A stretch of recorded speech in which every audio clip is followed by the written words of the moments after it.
रेखा दीदी, मैंने तुम्हें बोला ना कि आज सिर्फ सलाद वाला खाना बनेगा। ज्यादा हैवी खाना रात के समय बिल्कुल भी अच्छा नहीं होता।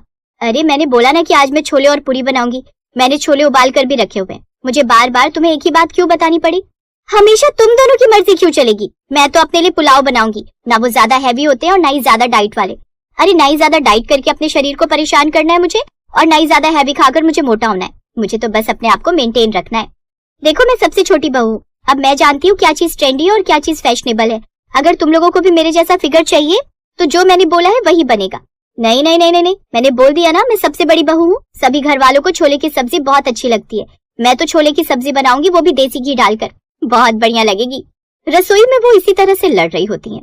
दरअसल तीनों बहुओं की अलग अलग तरह की रसोई होती है। एक बहू को ऑयली खाना पसंद था, एक बहू को सादा, और एक बहू स्ट्रिक्ट डाइट फॉलो किया करती थी। तीनों के लड़ने की आवाज बाहर तक आ रही होती है, और बाहर अपनी पड़ोसन के घर पर चाय पी रही कुंती कहती है, देखा सुनीता, इसीलिए मैं तेरे पास चाय पीने के लिए आ गई, क्योंकि मैं जानती हूँ कि जब तक मेरी बहुएं 1-2 घंटे झगड़ा न कर लें, वो खाना नहीं बनाएंगी। कुंती, फिर तू उन तीनों को अलग क्यों नहीं करती? अगर कल को इन सब की लड़ाई झगड़ा ज्यादा बढ़ गया तो? देख सुनीता, तू भी जानती है कि आज नहीं तो कल इन लोगों को अलग होना ही है। जब तक एक दूसरे के साथ हैं तब तक ठीक है, उसके बाद जब लिखा होगा तभी इन्हें अलग कर दूंगी। अब कुंती चाय पीकर और कुछ देर अपनी पड़ोसन से बात करके घर आती है। वो रसोई में जाकर देखती है तो एक बहू चायदानी पकड़कर खड़ी थी, एक बहू के हाथ में बेलन था तो एक बहू के हाथ में झाड़ू, और तीनों ही आपस में लड़ाई कर रही होती हैं। उन्हें लड़ते हुए देखकर कुंती कहती है, बस करो तुम। अगर मेरे शरीर में जान होती तो कभी तुम तीनों को रसोई की जिम्मेदारी संभालने के लिए कहती ही नहीं, लेकिन तुम तीनों ने हद की हुई है। माँ जी, हम तीनों में कभी भी किसी भी चीज को लेकर लड़ाई नहीं होती, बस एक रसोई है जिसको लेकर हमारे बीच में रोज लड़ाई होती है। माँ जी, हम भी नहीं चाहते कि हम अलग हो जाएं, क्योंकि इन तीनों भाइयों में बहुत ज्यादा प्यार है। कल को लोग यही कहेंगे कि तीनों बहुओं ने 3 भाइयों को अलग कर दिया। लेकिन आप ही बताइए कि रोज रोज की लड़ाई को ठीक कैसे करें? वो सब तो मुझे नहीं पता, लेकिन अभी थोड़ी देर में मेरे तीनों बेटे काम से घर वापस आने वाले हैं, और मैं नहीं चाहती कि मेरे बच्चे भूखे रहें। इसलिए तुम लोगों को जो भी करना है वो बाहर जाकर करो। खाना आज मैं बनाऊंगी। कुंती खुद खाना बनाने लगती है। वो बहुत वृद्ध थी, उसे खाना बनाने में समय लगता है। ये सब कुछ देखकर तीनों बहुओं को भी बहुत बुरा लगता है। अब तीनों बहुएं फैसला करती हैं, ये जो भी हो रहा है वो बिल्कुल गलत है। हमें कोई ना कोई तो ऐसा रास्ता निकालना होगा। क्यों ना हम तीनों एक एक समय का खाना बनाने की जिम्मेदारी ले लें। जैसे सुबह के समय हमें हैवी खाना खाना चाहिए, इसलिए सुबह का खाना मैं बना लूंगी। रात के समय हिमानी तुम खाना बनाओ, और सारिका दोपहर के समय कुछ हल्का बना लेगी। ठीक है, अगर इससे हमारे घर की लड़ाई खत्म होती है तो कोशिश के लिए ये भी करके देख लेते हैं। इसमें कोई बुराई नहीं है। अब तीनों ही बहुएं फैसला करती हैं। अगले दिन जहाँ कुंती को ये लगता है कि सुबह भी लड़ाई झगड़े के बाद ही खाना मिलेगा, वहीं तीनों बहुएं बड़े प्यार से खाना परोस कर ले आती हैं। कुंती भी देखकर हैरान हो जाती है और कहती है, क्या बात है, आज तो तुम तीनों बिना लड़ाई के खाना लेकर आई हो। आपस में कोई फैसला कर लिया है क्या तुमने? माँ जी, आज मैंने सब लोगों के लिए राजमा और पूरी बनाई है, क्योंकि सुबह के समय हैवी खाना खाना चाहिए। दोपहर के समय रेखा कुछ पुलाव वगैरह बना लेगी, और रात के समय हल्का खाना चाहिए तो रात के समय की जिम्मेदारी हिमानी संभाल लेगी। सच बोलूं बहू, तो मेरी ये जो 3 बहुओं की 3 अलग अलग तरह की रसोई है, मुझे लगता नहीं कि इस तरह से इसका कोई हल निकल पाएगा। लेकिन फिर भी अगर इस बात से कुछ दिन घर में शांति रहती है तो मुझे कोई ऐतराज नहीं है। कुंती बहुत खुश होती है, क्योंकि 3-4 दिन तक तो घर में बिल्कुल शांति होती है। एक दिन कुंती बालकनी में खड़ी हुई थी कि तभी सुनीता कहती है, क्या बात है कुंती, आजकल तो तू चाय पर नहीं आ रही। लगता है तेरी बहुओं का झगड़ा खत्म हो गया। हाँ सुनीता बहन, कुछ दिनों से घर में शांति है, इसलिए समय ही नहीं मिल पा रहा है आने का। लेकिन मैंने कुछ फैसला किया है, आखिर ये शांति भी कितने दिन रहेगी। ऐसा ही होता है। कुछ दिनों के बाद जब कुंती का जन्मदिन था, तभी फिर से तीनों बहुओं के बीच में लड़ाई होने लगती है। कुंती के जन्मदिन पर कौन सी बहू किस तरह का खाना बनाएगी, क्योंकि तीनों बहुओं का रहन सहन और खान पान सब कुछ अलग था।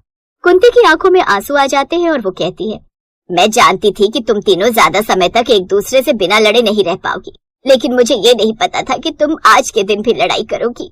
तीनों बहुओं की नजरें शर्म से झुक जाती हैं। उन्होंने सच में बहुत मेहनत की थी ताकि उन लोगों का झगड़ा खत्म हो जाए, लेकिन उन्हें नहीं पता था कि अपनी सास के जन्मदिन के दिन ही वो फिर से लड़ाई करने लगेंगी। तभी कुंती कहती है, वैसे तो जन्मदिन पर तोहफे लिए जाते हैं, लेकिन आज मैं तुम तीनों को तोहफा देती हूँ। कल ही मैं मिस्त्री को बुलवाकर तुम लोगों की अलग अलग मंजिल पर 3 अलग अलग तरह की रसोई बनवा दूंगी, फिर तुम अपनी रसोई अपनी तरह से चलाना। तीनों बहुएं खामोश होती हैं, क्योंकि उन्होंने खुद को भी एक मौका दिया था कि बिना लड़े वो एक रसोई में काम कर सके। कुंती 10 दिन के अंदर 3 रसोइयां बनवाकर तैयार कर देती है। हिमानी अपनी रसोई को अपनी तरह से सजाती है, जहाँ पर सिर्फ सैलेड का सामान होता है। वहीं रेखा अपनी रसोई में तरह तरह का हैवी सामान रखती है। बड़े बड़े कुकर, कढ़ाइयाँ, देसी घी, यही सब। वहीं सारिका की रसोई एवरेज होती है, लेकिन हिमानी 3 दिन सलाद खाकर बोर हो जाती है और कहती है, ये भी कोई खाना है? ऐसा लग रहा है जैसे मैं कोई जानवर हूँ जो सिर्फ घास फूस खा रही है। पहले भले ही मैं अपनी जेठानियों से लड़ाई करती थी, लेकिन कितना टेस्टी और स्पाइसी खाना तो खाती थी, लेकिन अब तो वो भी बंद हो गया। वहीं दूसरी तरफ रेखा का वजन भी रोज ऑयली खाना खा खा कर दुगना हो गया था। एक दिन वो छत पर कपड़े सुखाने जाती है, तभी उसकी सांस फूल जाती है और वो कहती है, सिर्फ 1 मंजिल चढ़ी हूँ मैं और मेरी सांस कितनी ज्यादा फूल गई।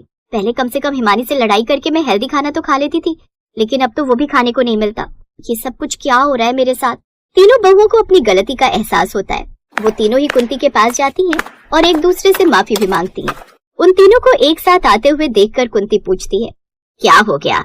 अब क्या तुम लोगों को अलग अलग घर भी चाहिए, अलग अलग मंजिल और अलग अलग रसोई के साथ में?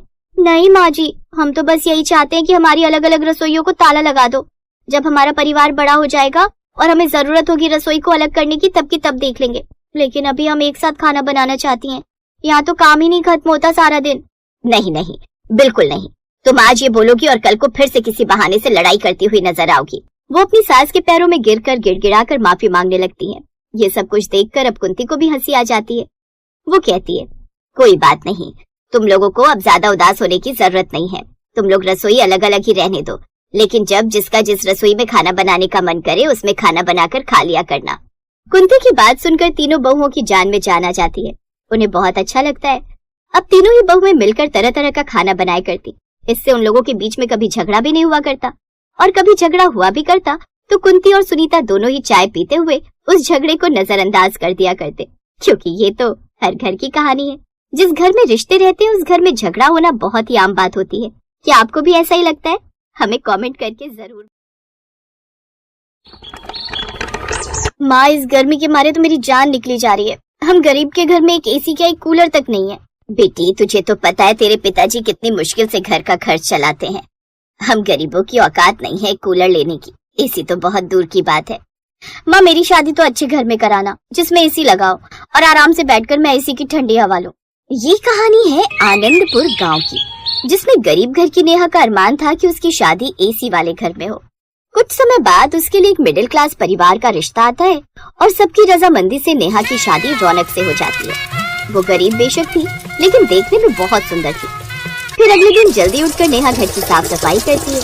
उसकी सास भी अपनी नई बहू को काम करता देख उसकी बहुत तारीफ करती है, और साथ ही उसकी बड़ी बहू को बातचीत करने के लिए एक नया साथी मिल जाता है।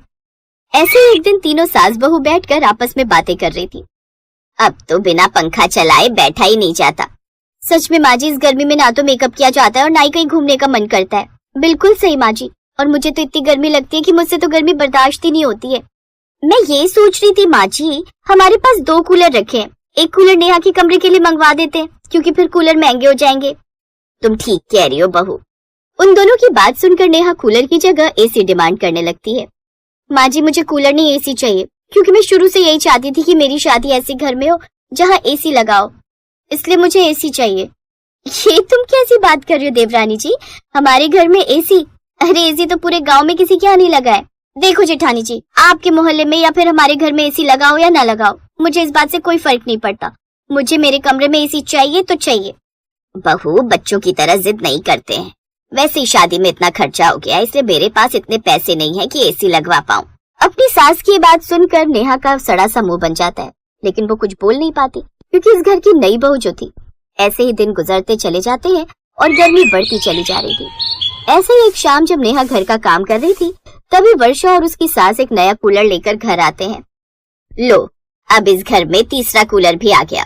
अब इस कूलर को नेहा के कमरे में लगा देना बस। माँ जी, वो मैं कह रही थी कि पुराने कूलर भी तो अच्छे चलते हैं, तो क्यों ना मैं पुराना कूलर देवरानी जी के कमरे में लगा दूं और नया कूलर अपने कमरे में। पीछे खड़ी नेहा उन दोनों की सारी बातें सुन रही होती है। फिर वो गुस्से में कहती है, क्यों, किस लिए? पहली बात तो मुझे ये नया या पुराना कूलर कोई सा भी नहीं चाहिए, और दूसरी बात ये कि मुझे मेरे कमरे में नया एसी चाहिए। मैंने तुम्हें पहले ही बताया था कि हमारे मोहल्ले में एसी किसी के घर पर भी नहीं है, इसलिए तुम्हें गर्मी कूलर के सहारे काटनी होगी। अरे नहीं है तो ले आओ ना, जरूरी है अगर सब कुएं में कूद रहे तो हम सब भी उसी कुएं में कूदेंगे। तुम्हें पता भी है एसी चलाने से कितना ज्यादा बिल आता है। जहाँ आप 3 कूलर एक घर में एक साथ चला सकती हैं, वहाँ आप एक एसी चलाकर पूरे घर को ठंडा क्यों नहीं कर सकती हो?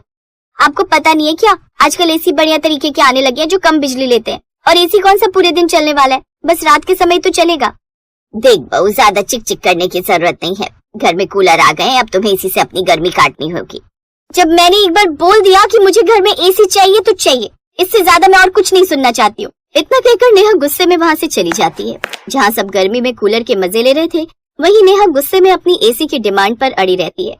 अब क्योंकि नेहा को घर का काम करते समय बहुत ज्यादा पसीना आ जाता है, तो ऐसे में वो अपना छत वाला पंखा चलाकर पसीना सुखाने की कोशिश करती थी, लेकिन गर्मी इतनी ज्यादा थी कि पंखा भी गर्म हवा देने लगता था, जिससे उसे और ज्यादा पसीना आ जाया करता था। ऐसे एक दिन नेहा जब अपने कमरे में बैठी होती है तो पसीने में तरतर होती है। तभी उसका पति मनीष आ जाता है। अरे नेहा, क्या हुआ तुम्हें? इतना पसीना क्यों आ रहा है? तुम ठीक तो हो? ऐसा लग रहा है जैसे अभी नहा कर आई हो। अजी ये पसीना ही आ रहा है। अरे तो कूलर के आगे बैठकर अपना पसीना सुखा लो ना। मुझे नहीं बैठना किसी कूलर में। लेकिन क्यों, क्या हुआ? हुआ तो कुछ नहीं है, मुझे एसी चाहिए, इसलिए कूलर में नहीं बैठना, समझे आप? मुझे अपने घर में कमरे में बस एसी चाहिए, बस। अरे यार, मैं तुम्हारी डिमांड छोड़कर और बाकी डिमांड पूरी कर दूंगा, क्योंकि ऐसे खरीदने के लिए पैसे नहीं है मेरे पास। अगर मेरी एसी की डिमांड को पूरा नहीं कर सकते तो रहने दो, मुझे इस पंखे में। ऐसा बोलकर नेहा अपने पति को कमरे में से भगा देती है और मनीष को अपनी पत्नी को इस हाल में देखकर बिल्कुल अच्छा नहीं लगता। ऐसे ही दिन गुजरते जाते हैं और नेहा की एसी की डिमांड ऐसे ही जारी रहती है। फिर एक दिन मनीष अपनी माँ से कहता है, माँ मैं कह रहा था किश्तों पर एसी ले आते हैं और नेहा की डिमांड भी पूरी हो जाएगी। देख मनीष बेटा, पहले ही हमारा हाथ इतना हल्का हो चुका है, हमें अभी उसकी तरफ ध्यान देना होगा। जब हिसाब बनेगा हम नेहा की डिमांड पूरी कर देंगे। अरे माँ, नेहा नई बहू है, ज्यादा देर थोड़ी एसी चलाएगी, बस रात को ही तो चलाएगी, लगवा देते हैं ना मैं एसी। बेटा अगर आज तू बहू की एसी की डिमांड पूरी कर देगा तो कल को कुछ और मांग बैठेगी, फिर क्या करेगा तू? करना क्या है माँ जी, एक के बाद एक सारी डिमांड पूरी कर देंगे देवर जी अपनी पत्नी की। तभी वहाँ पर नेहा आ जाती है और उनकी बातें सुन लेती है।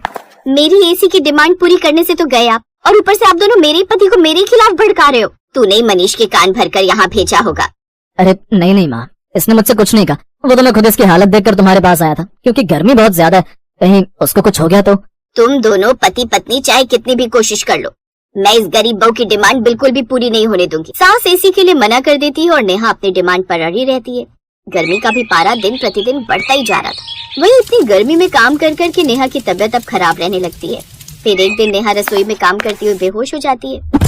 मनीष जल्दी से उसे हॉस्पिटल लेकर जाता है और वहाँ पता चलता है कि नेहा को बहुत ज्यादा डिहाइड्रेशन हो गया है।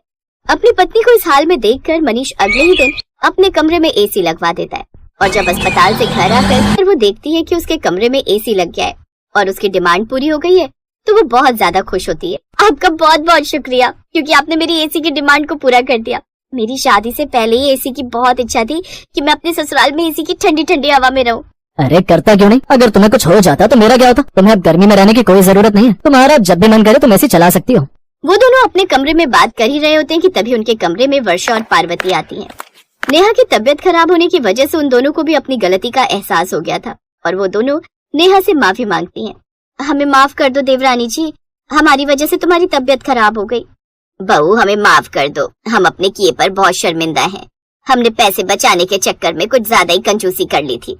मुझे मेरी गलती का एहसास हो गया है, अब इस घर में जिसे जो चाहिए वो मिलेगा।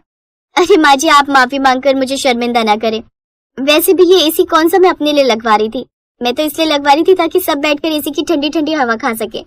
ऐसे ही सब लोग एसी में बैठकर बातें कर रहे होते हैं और गरीब बहू की एसी की डिमांड पूरी हो जाती है।